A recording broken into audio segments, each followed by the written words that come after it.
আসসালামু আলাইকুম। আমি হুমায়ুন। হুমায়ুন রশিদ চ্যানেলের পক্ষ থেকে আপনাদের সবাইকে জানাচ্ছি আন্তরিক অভিনন্দন। আসলে দেখেন, একটা স্টুডেন্ট যখন দেশের বাইরে পড়াশোনা করতে আসতে চায় বা দেশের বাইরে আসতে চায়, সেটা স্টুডেন্ট ভিসায় হোক বা যেকোনো ভিসায় হোক, বেসিক্যালি আমি স্টুডেন্ট ভিসা নিয়ে কথা বলব। সো কি ধরনের ভুল জিনিসপত্র করে বা কি ধরনের জিনিসপত্র সে আসলে উত্তেজনাবশে করে ফেলে, এই জিনিসগুলা নিয়ে কথা বলব। অনেক কিছু জানার আছে, অনেক কিছু বোঝার আছে। কারণ আমি এ পর্যন্ত ইন্টারন্যাশনাল স্টুডেন্ট বলেন আর বিদেশি স্টুডেন্ট বলেন, কম মানুষজনের সাথে মিশি নাই। অনেক মানুষজনের সাথে মিশছি। সো দ্যাটস ওয়াই আমার এক্সপেরিয়েন্স থেকে আমি কয়েকটা পয়েন্ট আপনাদেরকে বলি যে আমরা আসলে কোন জিনিসগুলা ভুল করে থাকি বা ভুল সিদ্ধান্ত নিয়ে থাকি। স্টেপ বাই স্টেপ বলব। ওকে, দেখেন ১ম যে বিষয়টা সেটা হইলো একটা স্টুডেন্ট যখন দেশের বাইরে পড়াশোনা করতে আসতে চায়, এটা সবচাইতে ক্রুশিয়াল এবং হার্ড একটা পয়েন্ট সেটা হলো সিলেক্ট কান্ট্রি বা কান্ট্রি সিলেকশন। এই কান্ট্রি সিলেকশন একটা স্টুডেন্ট কিন্তু অনেক বেশি ভুল করে থাকে। কারণ একটা স্টুডেন্ট মনে করে বিশেষ করে বাংলাদেশী স্টুডেন্ট, শুধু বাংলাদেশী স্টুডেন্ট বলতে সকল বাংলাদেশী স্টুডেন্ট না, কিছু স্পেসিফিক বাংলাদেশী স্টুডেন্ট লাইক আমি আমার নিজেকে উদাহরণ হিসেবে ধরি যে আমার দ্বারা বা আমার যে ব্যাকগ্রাউন্ড, আমার যে প্রোফাইল, সো এই প্রোফাইলের সাথে আমার আমেরিকা যাইতেছে না। সো আমি কিন্তু জেদের বশে তখন চিন্তা করে থাকি যে আমেরিকা আমার যেতে হবে। দেখেন, আমেরিকা যেতে হলে কি করতে হয়?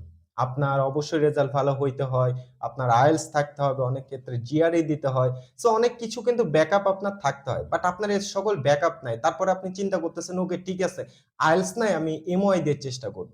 আমার এমওআই নাই, আমি ডুয়োলিঙ্গো দিয়ে চেষ্টা করব।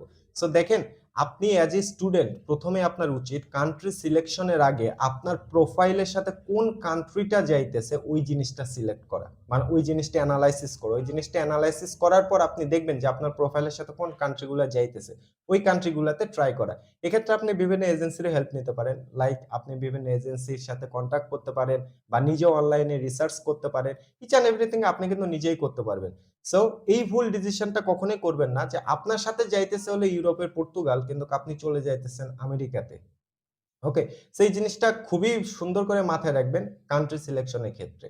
তারপর কান্ট্রি সিলেকশন করা শেষ, দেন আপনি কি কাজটা করবেন সেটা অনেক স্টুডেন্ট করে না। এটা হলো কি করে, এজেন্সির উপর ছেড়ে দেয়। একটা এজেন্সির কাছে গিয়ে বলে যে, "ভাই আমি ইউএসএ তে তো যেতে চাইতেছি। সো ইউএসএ এর সিচুয়েশনটা কি?" আমি ইউএসএ তে না বলি, আমি যেহেতু দুবাই আছি আমি দুবাই নিয়ে কথা বলি।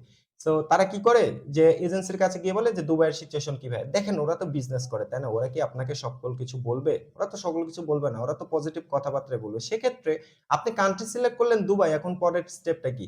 সেই দুবাই সম্পর্কে রিসার্চ করা।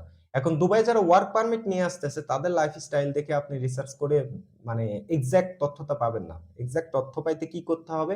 আপনার সোশ্যাল নেটওয়ার্কে হেল্প নিতে হবে। Google এ রিসার্চ করতে হবে। YouTube এ ভিডিও দেখতে হবে যে যারা স্টুডেন্ট আছে তারা কি করতেছে। লাইক আমি হুমায়ুন দুবাইয়ে কি করতেছি? আমি যে ফেক ভিডিও-টিডিও বানাইতেছি কিনা বা আমি ফেক ইনফরমেশন দিচ্ছি কিনা। দেখেন, দুবাই নিয়ে তো সবাই পজিটিভ কথা বলে। তা আমি যখন নেগেটিভ কথা বলতেছি তখন অবশ্যই আপনার মাথার মধ্যে একটা জিনিস আসা উচিত যে একটা স্টুডেন্ট নেগেটিভ কথা বলতেছে, ওকে ঠিক আছে, কতটুকু সত্য একটু এনালাইসিস করি। যে এনালাইসিস করার জন্য আপনি কিন্তু বিভিন্ন গ্রুপের হেল্প নিতে পারেন। গ্রুপ এমন একটা জায়গা সেখানে অনেক মানুষজন থাকে। সো ওইখানে যদি আপনি পোস্ট করেন যে হুমায়ুন রশিদ এরকম কথা বলতেছে, আদৌ দুবাই এরকম ঘটে কিনা? বা আপনি বলতে পারেন যে দুবাই আদৌ এই সিচুয়েশন গুলা হচ্ছে কিনা? বা আপনার যেটা আশা বা যে আকাঙ্ক্ষা নিয়ে দুবাই আসতেছেন, এটা নিয়ে দুবাইয়ে কতজন সাকসেস হইতেছে বা কতজন কি পাইতেছে? এই জিনিসগুলা না আপনি কোয়েশ্চেন করতে পারেন। সো এই জিনিসগুলো আপনার কি করেন, এজেন্সির উপর ছেড়ে দেন। যে এজেন্সি আমাকে যেটা বলছে সেটাই সত্য। কিন্তু আসার পর আপনি কিন্তু হতাশ হয়ে যান। ওকে? সো এই হলো ব্যাপার। সো 2nd যেটা সেটা রিসার্চ এও আমরা ভুল করি। এটা এজেন্সির উপর ছেড়ে দিই। এটা আসলে করা মোটেও ঠিক না।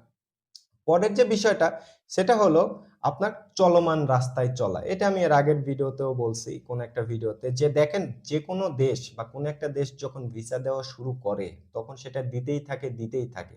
সো এটা যখন দুবাইয়ের ক্ষেত্রে শুরু হয়েছে, ভিসা কিন্তু অনেক দিছে। ১ম এ ১ সপ্তাহের মধ্যে ভিসা পাওয়া যেত, স্টুডেন্ট ভিসা। ঠিক না, স্টুডেন্ট ভিসা রিজেক্ট হয়নি।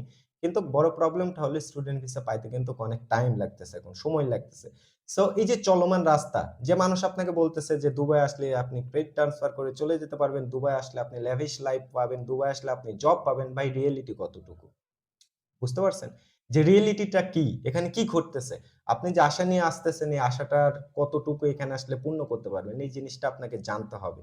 ওকে? সো চলমান রাস্তায় কখনোই হাঁটবেন না। চলমান যে দেশ যত সহজে ভিসা দিতেছে তার মানে অবশ্যই মাথায় রাখবেন সে দেশের অবশ্যই কোনো ল্যাকিংস আছে। ল্যাকিংস বলতে আমি অন্য কোনো ল্যাকিংস বুঝাই নাই। সহজ রাস্তা সবসময় একটু জটিল হয়। জটিল বলতে বুঝেছি সুযোগ সুবিধা একটু কম হয়। ওকে? সো এটা মাথায় রাখবেন। পরের যে বিষয়টা সেটা হলো একই যে আমরা জিজ্ঞেস করি বিভিন্ন জায়গায় যে আমি আমেরিকাতে এপ্লাই করব, ভাই আমেরিকার ভিসা রেশিও কেমন? আমি পর্তুগালে এপ্লাই করব, পর্তুগালের ভিসা রেশিও কেমন? তো ভিসা রেশিওটা কোনো ফ্যাক্ট না। আপনার যদি প্রোফাইল ভালো হয় তাহলে আপনি 100% ভিসা পাবেন। লাইক আপনাকে একটা উদাহরণ দিই। আমার একটা বড় ভাই আছে। আমরা একসাথে জব করতাম। সো উনি আসলে স্টুডেন্ট ভিসায় এপ্লাই করেছিল। করেছিল মানে স্টুডেন্ট। সো উনি আ অনার্স কমপ্লিট করে আপনার পজ নিয়েছিল পড়াশোনা। অনেক বছর অনেক। উনি বিজনেস করছে পাশে মানে মোটে হলে ১৫ থেকে ব্র্যাক ব্যাংকে জব করছে এরকম অনেক। বুঝতে পারছেন? সো উনি কি করছে এপ্লাই করল ইউএসএ তে, আমেরিকাতে যাবে। তো আমরা সবাই শুনতাম যে এত বছর বয়স হয়ে গেছে। তো উনি ভিসা পাবে কিনা? বুঝছেন? যে স্টাডি গ্যাপটা তো অনেক। তো এপ্লাই করলে এপ্লাই করে ১ম বার রিজেক্ট খাইল। বিশ্বাস করেন আমি আমি সরি ভাই আপনি যে যদি আমার ভিডিওটা দেখেন, আপনাকে উদাহরণ হিসেবে ইউস করতেছি। মানে আমি আমার জিনিসটা বলতেছি। সেটা হলো উনি রিজেক্ট খাইলো। রিজেক্ট খাওয়ার পর উনি কি করলো? উনার ল্যাকিংস গুলো এনালাইসিস করলো যে আমার এইটা ল্যাকিংস ছিল। দ্যাটস ওয়াই আমার ভিসাটা হয় নাই। পরে উনি IELTS এর প্রিপারেশন নিল। IELTS এর স্কোর হলো 7.5 উনি জিআরই এর প্রিপারেশন নিল। জিআরই এর স্কোর মাশাআল্লাহ হিউজ পরিমাণে ভালো। সো লাস্টে কি করলো? আবার একবার অ্যাপয়েন্টমেন্ট নিয়ে দাঁড়িয়ে গেল। এবং এবার কিন্তু উনার ভিসাটা হয়ে গেছে। বুঝতে পারছেন? সো এই হলো মেইন ফ্যাক্ট। আমরা একটা দেশের ভিসা রেশিও দেখে বা একটা দেশ থেকে রিজেক্ট খাওয়ার পর আমরা সেই দেশ থেকে রিটার্ন করে অন্য একটা দেশ দেখি। এটা সবচাইতে বড় ভুল। এটা কখনোই করা যাবে না। আপনাকে অবশ্যই চেষ্টা করতে হবে। একবার না হলে সেকেন্ড বার। সো সেকেন্ড বার না হলে আপনি থার্ড বার অন্য একটা দেশ চেষ্টা করতে পারেন। But second bar obviously option হিসাবে রাখা উচিত। থার্ড যে বিষয় মানে থার্ড বলতেছি কেন? লাস্ট যে বিষয়টা সেটা হলো স্কিল। দেখেন স্কিল অনেক প্রকার আছে। আপনি যখন দেশের বাইরে পড়াশোনা করতে আসতে চাইবেন, সো আপনার উচিত কিছু ডিজিটাল স্কিল নিয়ে বিদেশে আসা। যেমন ডিজিটাল মার্কেটিং হোক, ওয়েব ডিজাইন হোক, ওয়েব ডেভেলপমেন্ট হোক, গ্রাফিক্স ডিজাইন হোক, যেকোনো কিছু বা সার্চ ইঞ্জিন অপ্টিমাইজেশন। আপনি প্রত্যেকটা জিনিস যদি একটু সময় নেন, দেশে তো ফ্রি বসে থাকেন। যেহেতু বিদেশ আসতেছেন, নিজের এই স্কিলটা যদি আপনি শিখে আসেন, আপনি এখানে টাকা পয়সা থেকে শুরু করে জব প্লেসমেন্টে অনেক বেশি সুযোগ সুবিধা পাবেন। সো এই হলো মেইন ফ্যাক্ট। সো বিদেশ আসার পূর্বে সো এই জিনিসগুলো একটু খেয়াল রাইখেন। এই জিনিসগুলো অনেক ইম্পোর্টেন্ট। কারণ আমরা এতটা গুরুত্ব দেই না। বাট এই জিনিসগুলো অনেক ইম্পোর্টেন্ট। আমি যদি এই জিনিসগুলো আগে ফলো করতাম, হয়তো আমার ডেস্টিনেশনটা দুবাই না হলেও হইতো। আমার লাইফ থেকে এই যে এই ব্যাড মানে সিচুয়েশনটা এটা ক্রিয়েট না হলেও হইতে পারত। সো আপনাদের সবাইকে জিনিসগুলা শেয়ার করা উচিত। দ্যাটস আমি একটার পর একটা ইনফরমেশন দিতেছি। কারো ভালো লাগতেছে, কারো খারাপ লাগতেছে। যাদের খারাপ লাগতেছে আমি রিকোয়েস্ট করব, আপনারা আসলে আমি যে কথাগুলো বলতেছি এই কথাগুলো সত্য না মিথ্যা? যদি মিথ্যা বলি তাহলে অবশ্যই কমেন্ট করে জানান যে আপনি এই কথা মিথ্যা বলতেছেন। যারা দুবাইতে আছেন তারা। বাংলাদেশে যারা আছেন তারা কখনোই এই ধরনের কমেন্ট করবেন না যে আপনি ভুল ইনফরমেশন দিচ্ছেন। ভাই আমি দুবাইতে থাকি। আমি জানি দুবাইয়ের সিচুয়েশন কি। সো আমি ভিডিও বানাইতেছি। যদি কেউ আমাকে বিট করতে চায় তাহলে সে অবশ্যই দুবাইয়ের স্টুডেন্ট হইতে হবে। সে দুবাইয়ের পজিটিভ কোন দিকটা আছে বা কিসের জন্য সে আসলে বলতেছে যে আমি মিথ্যা তথ্য দিচ্ছি এটা একদম প্রমাণ সহ বলতে হবে। তাহলে আমি বলব ওকে ঠিক আছে। এছাড়া আমি মানে এই বিষয়ে কথা বলতে চাই না বা আপনি কমেন্টও করবেন না। সো এই হলো মেইন ফ্যাক্ট। আর আপনার যদি কোন কোয়েশ্চেন থাকে এই টপিক রিলেটেড বা others Dubai study related so obviously comment করে জানাইতে পারেন অথবা আমার ফেসবুকে মেসেজ দিতে পারেন। ইনশাআল্লাহ আপনাদের সাথে কথা হবে।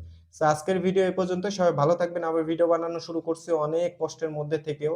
অনেক সমস্যায় আছি। সমস্যাগুলো না বলি। মন অনেক খারাপ। বিভিন্ন বিষয় থাকে না? বউ, বাচ্চা, আত্মীয়স্বজন, দেশ, জাতি। দেশে তো বিসিএস এর প্রশ্ন পর্যন্ত ফাঁস হচ্ছে। সেই নিয়ে ভবিষ্যৎ নিয়ে একটু সন্দিহান। এগুলো নিয়ে অনেক টেনশন কাজ করে ভাই।